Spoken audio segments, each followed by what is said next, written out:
Nisa Pulovinaka nawe kanda mai viti ongona the Pacific. O yao o alas Lolohea.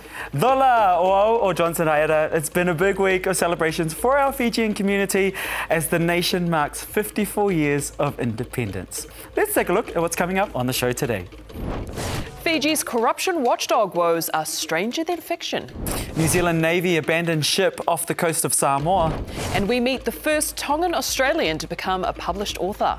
Growing up my whole life, I've had other Pacific Islander girls call me fake for not knowing the language. But first, West Papua has been plagued by violence and unrest for decades. Now some say its pristine environment is under threat from the expansion of logging and mining projects. As Indonesia prepares to inaugurate a new president, Prabowo Subianto, a man accused of historic human rights abuses, we've gained rare access to West Papua and we talk to Indigenous Papuans about life amidst the unrest. This story was produced with the help of ABC Indonesia's Helena Suisa. And a warning, the story contains some distressing content. Situasi ini bagi saya pribadi dan semua keluarga yang mengungsi itu merubah kita punya hidup ya, jadi kita harus kembali memulai semua jadi dari nol. Lamberti Fan is one of thousands displaced by violence in West Papua. We've been given rare access to a refugee settlement in Sorong. During military operations against separatists in 2021, the Indonesian army forced their way into Lamberti's village. Yang terjadi semenjak punya rumah itu sekarang ditempati sebagai pos militer. Saya mengungsi bersama keluarga, suami, sama anak-anak.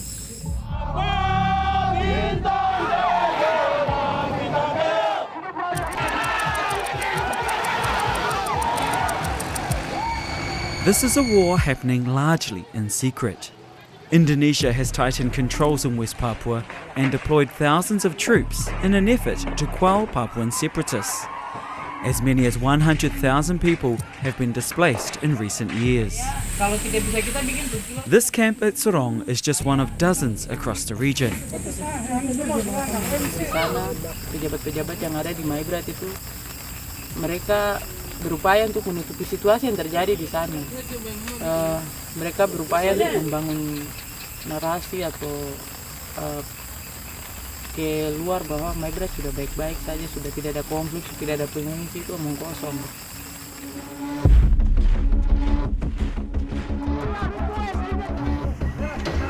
Away from urban centres, the conflict is intensifying.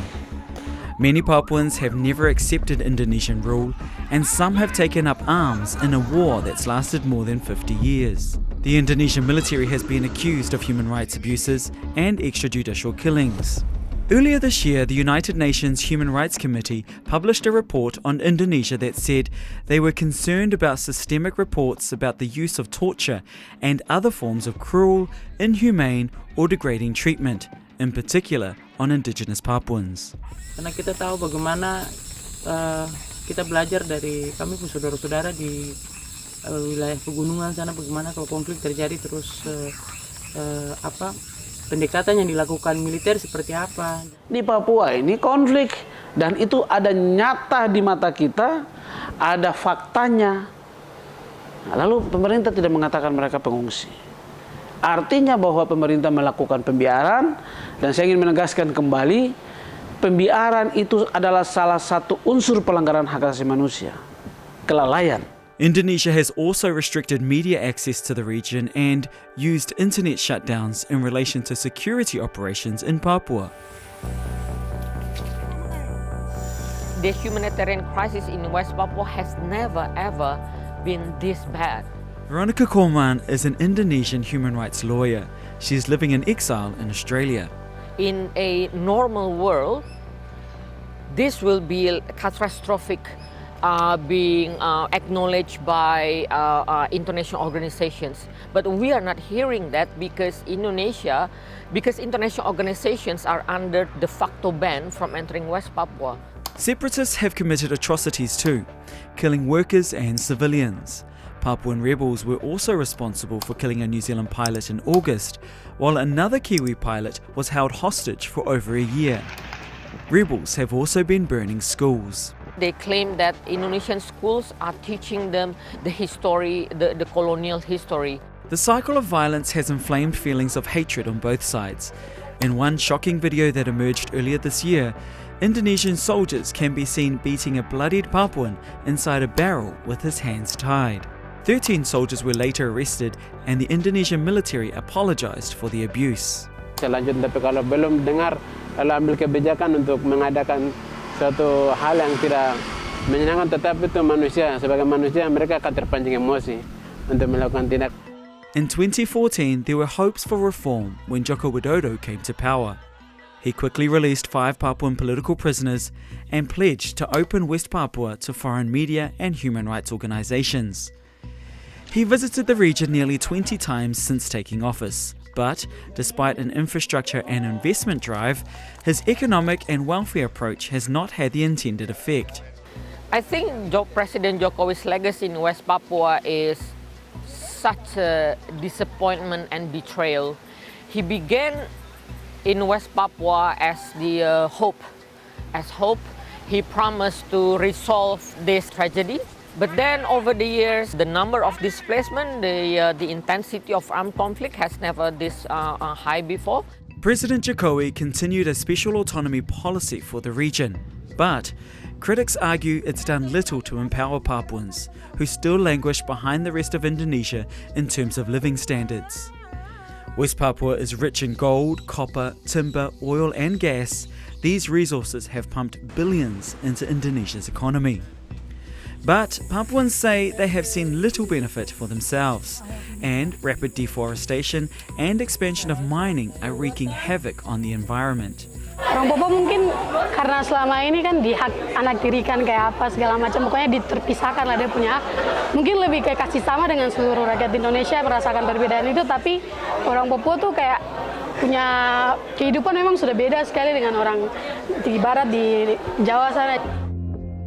In what's been described as the world's biggest deforestation project, excavators have begun removing 2 million hectares of forest, wetland and grasslands in Merauke district to make way for rice fields, all part of a government push to boost domestic food production. In an unusual step, the project is reportedly backed by the military. And there could soon be an even larger military presence in West Papua. Indonesia will inaugurate a new president this month, Prabowo Subianto. A former military general, Prabowo has been accused of historic human rights abuses in both Timor-Leste and West Papua. He describes separatists as terrorists and says he will do what he must to bring peace to West Papua. Oh yeah, we will secure the safety of our people. They've been attacking civilians. During election campaign, Prabowo, when Prabowo spoke about West Papua, it's only about how he would eliminate the separatists. So we can already predict that it will get bloodier from here. Presiden yang baru terpilih, latar belakangnya juga ini dia seorang militer, tapi khusus kita tuh orang Papua sudah tahu kalau dia nanti orangnya kan terlalu tegas. Tapi saya sendiri berharap bahwa nanti setelah dia jadi presiden, dia harus datangnya ke Papua dan memberikan kebebasan kepada kita orang Papua, khususnya daerah-daerah konflik, memberikan kebebasan kepada masyarakat untuk memberikan hak-hak mereka. Karena hak-hak mereka tertutup, sehingga masyarakat melakukan aktivitas sangat sulit sekali. At its core, this is a war about self-determination, something many Papuans here feel they've been denied. As conflict rages in the Middle East, some have made comparisons with Palestine. Indonesia has been among the fiercest critics of Israel's war in Gaza and a powerful advocate of Palestinian statehood. The Palestinian people are entitled to self-determination. But Indonesia's foreign minister insists the comparison is unfair. Palestine is recognized by more than 100 countries, while West Papua is mainly discussed among Pacific nations. It's completely different thing. They have been quite vocal in supporting the independence of Palestine, but very silent and could be very hostile when someone talk about independence of West Papua. And I think that's a reflection of hypocrisy of Indonesia's foreign policy. Pacific leaders have struggled to get the world's attention on West Papua. Indonesia has courted leaders in Papua New Guinea next door with development aid and economic cooperation. International community has been very disappointing towards West Papua, including the Pacific nation. I think the biggest reason is because of Indonesia's government's influence. The money and the economic interest of all these nations, they don't want to jeopardize their economic relationship with Indonesia. Back in West Papua, life goes on, but feelings of neglect persist. In the remote area around Lake Sentani, schools are in crisis. Poor education is an issue that dates back decades. During the rule of Suharto's authoritarian regime, little attention was paid to education in West Papua. The result? Low literacy rates, high rates of school dropout, and a shortage of teachers. Banyak kita anak-anak Papua juga terkadang saya jas besar tidak wajar. Dan ini saya tahun kemarin ketemu juga di saya punya sekolah sampai kelas 6 tidak tamat. Selama kurang lebih 10 tahun terakhir itu ada guru yang meninggal tidak diganti, ada yang pensiun tidak diganti, ada yang pindah tidak diganti. Jadi guru semakin habis. While people want an end to violence, they also want hope for the future. Kalau penambahan militer, saya rasa kita orang Papua itu tidak butuh militer. Kita butuh pendidikan gratis, kita butuh kesehatan. Saya punya pesan sendiri untuk negara Indonesia, dia harus mengakui bahwa di Maibrat dan Papua secara umum itu sedang terjadi krisis kemanusiaan dan bahwa di Papua itu sedang tidak baik-baik saja dan dia harus menyelesaikan masalah ini dengan berdialog untuk mencari akar masalahnya.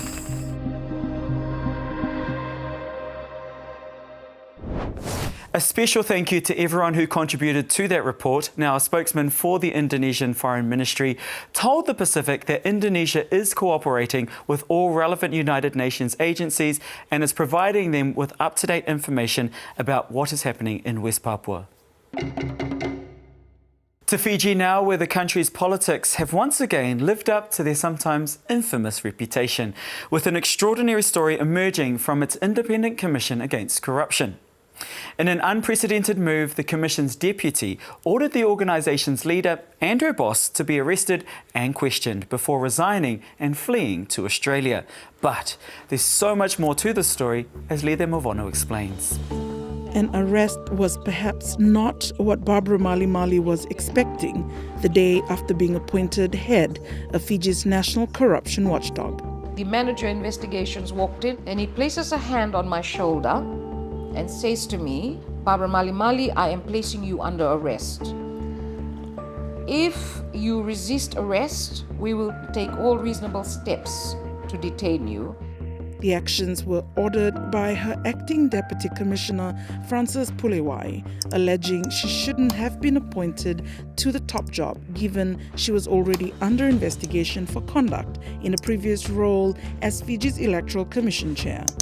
Why were they rushing to have her appointed? Soon after the raid, the deputy quit her post and fled Fiji to Australia, alleging she'd been intimidated by Miss Mali's allies. One of the incidents was the tire that our vehicle had been punctured. But Miss Mali, who hasn't been charged and remains the anti-corruption commissioner, has strongly denied the allegations against her. I don't do threats. That the people that I spend time with would not stoop so low as to threaten a woman and her children and family. And look, we're too old to do that. We're too old and fat to go and be doing threats in the middle of the night or do heavy breathing on the telephone. Meanwhile, Fiji's Attorney General has come out in support of the commissioner, describing her arrest as unseemly and saying the investigation into her conduct at the Electoral Commission arose out of a misunderstanding. The legality of that arrest is highly questionable. He also suggested Ms. Pulewai may have been motivated by revenge, which she denies. I think it should be known that Ms. Pulewai herself had applied for the FICAC position.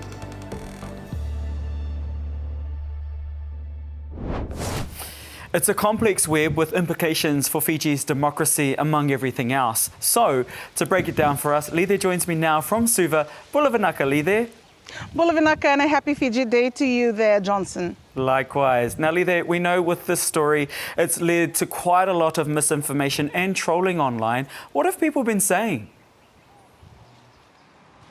Johnson, people are quite frustrated. This is the second of Fiji's key democratic institution to be called into question, especially with regards to the recruitment of its leadership. 2 years on from a change of government, people are beginning to wonder what democracy looks like in Fiji. But there's also quite a lot of mudslinging happening as people resort to social media to air out their frustrations. And also very frustrated is, of course, the woman at the center of this who tells us a little bit now why it's been so difficult for her.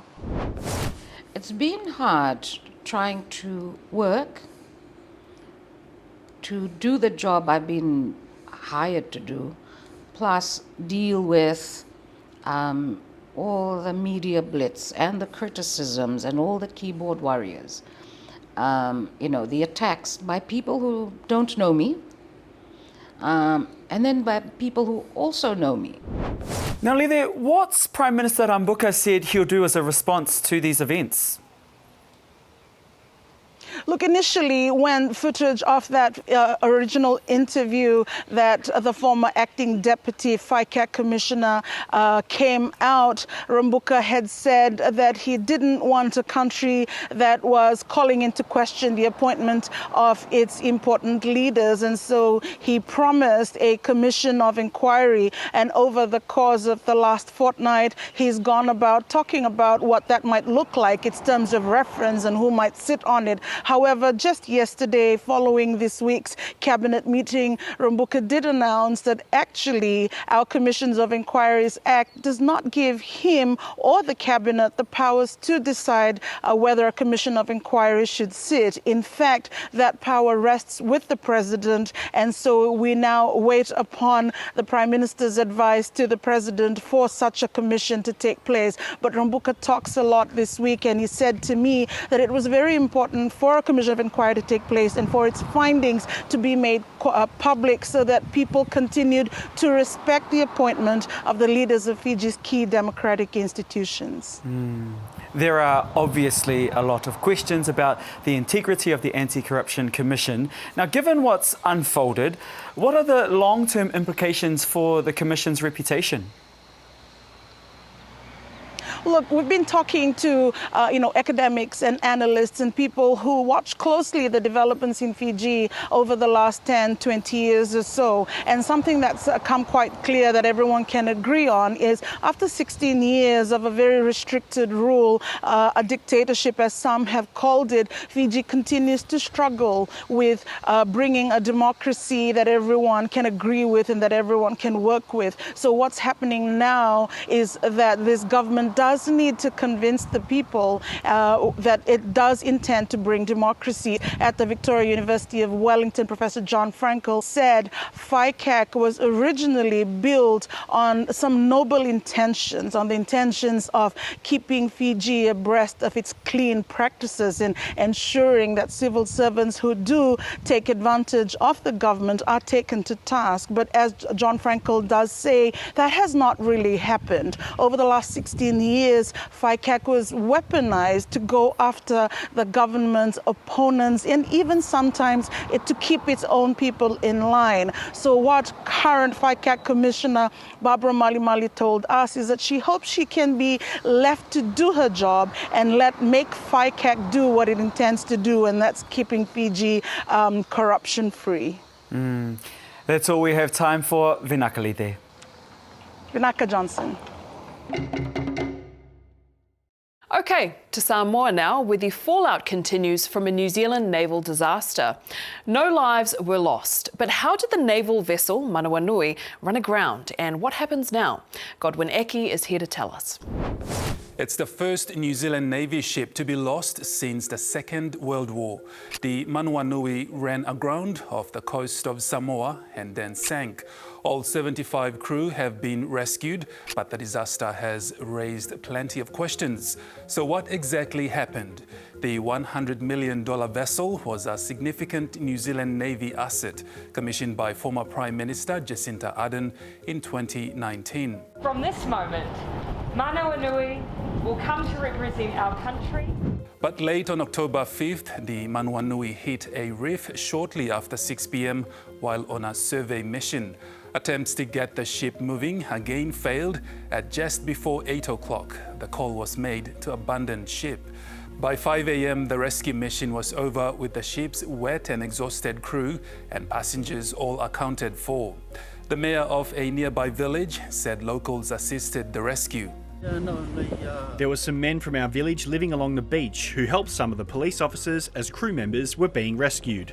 But soon after, at 9 a.m, it was known to have capsized and is now below the surface. So how exactly could such a disaster occur? It's always danger when you're doing survey operations, especially close to shore. What probably happened was there was a loss of power or a loss of maneuverability. They touched ground, and unfortunately they were not able to pull themselves off the reef before they started taking flooding on board. They were undertaking a survey of an area that I understand had not been surveyed since 1987. And that means, and since then, there have been hurricanes and tsunami and all sorts of things. So this was work that needed to be done. I think the main thing is nobody lost their lives. While we wait for answers, there are growing concerns about the environmental impacts. The ship is still full of oil. Our biggest concern is that the marine life, such as the coral reefs, have been impacted due to the ship running aground. But we also have a clam sanctuary and other fishing grounds. We are worried that these could be impacted by any chemicals or oil spill from the ship. For now, it appears to be under control, with Samoa's Deputy Prime Minister saying there is no evidence of oil spillage onto the reef except for small leakages of oil coming from the vessel, which has now been contained using specialized equipment. The disaster has prompted questions about the state of New Zealand's Navy. A March report from the Defence Agency described the Navy as extremely fragile, with ships idle due to problems retaining the staff needed to service and maintain them. Of the Navy's 8 remaining ships, only 5 are currently operational. Not a great week for the New Zealand Navy. A big thank you to Godwin for bringing us that report. A change of pace now. The Sydney suburb of Mount Druitt has birthed sporting and musical greatness, and now gifted literary talent. Winnie Dunn is a writer and editor and the general manager of Sweatshop, a writing collective for First Nations and people of colour. Described as autobiographical fiction, her debut novel Dirt Poor Islanders is a coming-of-age story about a young girl's culture clash as an Aussie-born Tongan growing up in suburban Sydney. The book's release marks Winnie as the first Tongan Australian author to publish a novel in this country, but she most certainly does not want to be the only one. Mount Druitt is the place art goes to die. Or so I thought as an aspiring artist from the area. I grew up around storytellers. First and foremost, my nana, my grandmother, she has this song that we all learn as kids. It's Whakawheta I kia Sihova he okunene ia. Growing up my whole life, I saw her constantly painting on the natu, which is our version of stories and the way that we communicate our history. And so my grandmother really inspired the ability to be a storyteller within me. As the sun wore into evening, I looked up at Nana from the natu. This close, I saw that the marks on my grandmother's face were like the shapes on the natu. A blotch under her left eye, like a rock, was my father. Growing up, my dad was like God. He very much was the head of the family. He was this unmovable, large presence. And I remember one time, he just looked at me and he goes, "Should I have had you when I was a bit older? I love having you, you know." but also I had you too soon. And it was the first time I was like, yeah, like my dad is not God.